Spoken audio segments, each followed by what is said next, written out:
లేదు.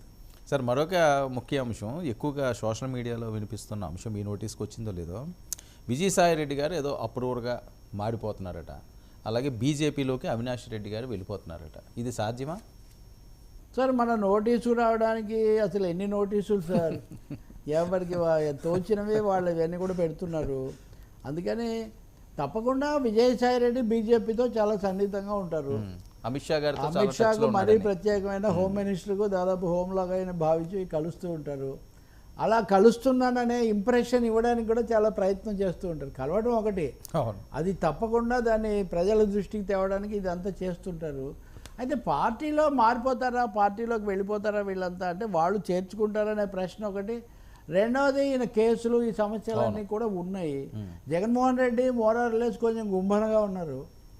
ఇప్పుడు ఆయన కార్యదర్శులు మార్చడం అది ఇది తప్ప హూ ఈజ్ టీమ్?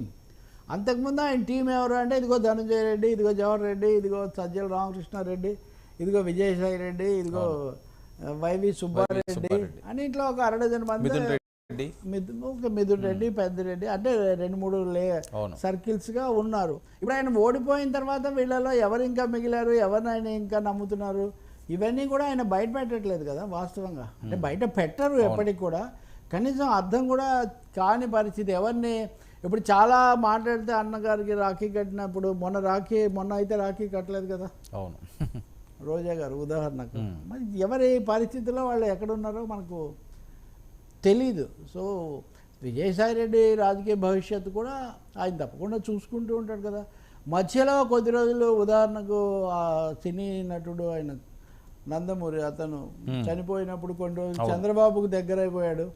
వీళ్ళిద్దరు ఒకటే అయ్యారని దాదాపు ఇప్పుడు బీజేపీ అంటున్నారు మీరు. ఇంకా అప్పుడు జగన్ ముఖ్యమంత్రిగా ఉండగానే విజయసాయి రెడ్డి తెలుగుదేశంతో చాలా దగ్గర అవుతున్నాడు అని ఇవన్నీ కూడా నడిచాయి. కథ కాళ్ళు లేవు, ముంతకు చెవులు లేవు, ఊహాగానాలకు పరిధి లేదు అని ఇవన్నీ నడుస్తూనే ఉంటాయి.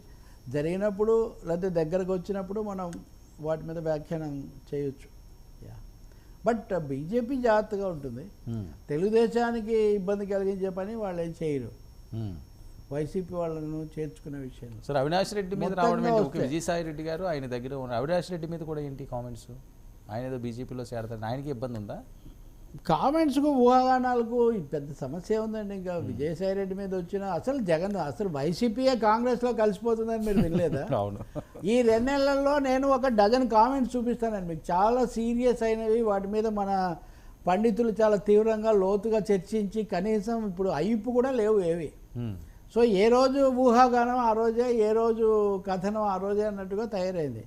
అందుకే మళ్ళీ మళ్ళీ చెప్పేది సమస్యలు, ఆర్థిక అంశాలు, ఉద్యోగులు, ధరలు, పేదలు, ఇళ్ళు, ఇలాంటి అంశాల మీద దృష్టి పెడదాం మహానుభావులరా. ఎవడు ఎటు పోతే అటు పోతాడు, పోయినప్పుడు దాని గురించి మనం తెలుసుకోవచ్చు అని. బట్ బీజేపీ ఇప్పుడు అంత దుస్సాహసాలు చేసే స్థితిలో ఆంధ్రలో లేదు. అసలు తెలంగాణలో చేయడం గురించే ఒక చర్చగా ఉంటే, ఆంధ్రాలో అంత పెద్ద దుస్సాహసాలు చేసి వైసీపీ వాళ్ళని కలుపుకొని టీడీపీకి ఇబ్బంది కలిగించే పని ఇప్పుడు చేయదు. మోదీ ఇంకా కొంచెం స్థిరపడాలి. ఆయన స్థిరపడడం కోసం ఉక్రెయిన్ వెళ్తున్నాడు, ఆయన చాలా దండాలు పడుతున్నాడు ఆయన. నేను ఇప్పుడు యూపీఎస్ అని పెన్షన్ స్కీమ్ కూడా తీసుకొచ్చారు. ఇవన్నీ ద్వారా మెజారిటీ తగ్గిందని మళ్ళీ పుంజుకోవాలని ఆయన కోరుతుంటే ఇవన్నీ బెడిసి కొడుతున్నాయి. ఉదాహరణకు యూనిఫైడ్ పెన్షన్ స్కీమ్ అని తీసుకొచ్చారు, అది పూర్తిగా తిరస్కరించారు ఉద్యోగ సంఘాల వాళ్ళు. ఇది కేవలం కొత్త సీసాలో పాత సారా కాదు, పాత సీసాలో పాత సారానే 14% అది వరకు ప్రభుత్వ కంట్రిబ్యూషన్ ఉంటాయి. ఇప్పుడు దాన్ని 18.5% పెంచారు. ఇది ఒక్కటి తప్ప ఇంక ఇందులో కొత్త ఏం లేదు. మేము దీన్ని ఎప్పుడో తిరస్కరించామని. కానీ ఎందుకు చేస్తున్నారు ఈ పని అంటే, పెన్షన్ స్కీములలో 10,50,000 కోట్ల రూపాయలు ఉన్నాయి. ఓకే, వాటిని తీసుకొని అవే అదానికి అప్పగించారు స్పెక్యులేటివ్ ట్రేడ్ కోసం, షేర్లలో పెట్టుబడులు పెట్టమని.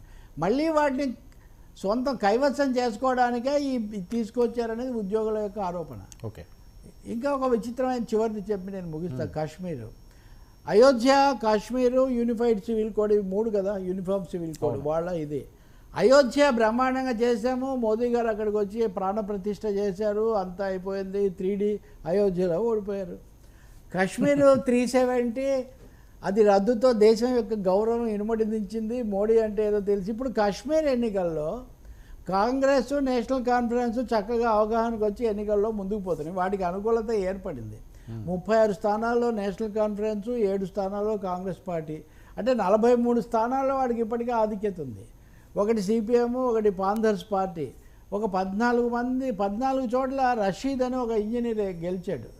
ఆయన జైలు నుంచి వచ్చి ప్రమాణ స్వీకారం చేశాడు.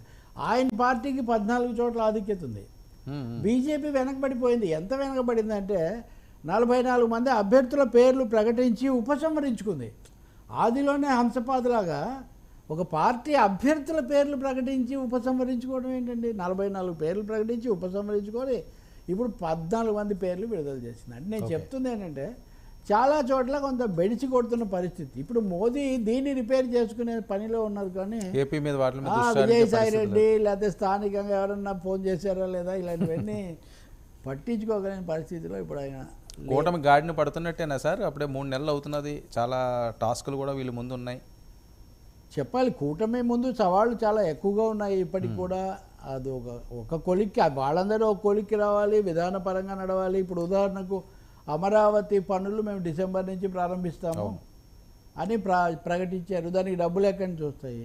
డబ్బులు ఎలా తేవాలి? ఇప్పుడు జంగిల్ క్లియరెన్స్, అడవిని నరికే పని మేము చేస్తున్నామని ఈఏ శర్మని విశాఖపట్నంలో ఐఏఎస్ ఆఫీసర్ మంచి ఆయన ఒక ప్రకటన చేశారు. మీరు ఒక చోట కంటే ఒకదానికే 50,000 కోట్లు మీరు ఖర్చు పెడితే ఇతర చోట్ల దాని స్పందన వేరుగా ఉంటుంది. మీరు జాగ్రత్త పడాలి, కొంచెం బ్యాలెన్స్ చేయాలని ఆయన చెప్తున్నారు. సో పోలవరం అలాగే ఉంది, ఇంక చాలా అంశాలు అలాగే ఉన్నాయి. కాబట్టి ఏమీ అంత తేలికైన సవాల్గా మాత్రం లేదు జీతాలకు సంబంధించింది. కానీ నిన్న మీకు చూపించా కదా, 17,000 కోట్ల అప్పు కోసం మళ్ళీ అదొక ప్రయత్నం.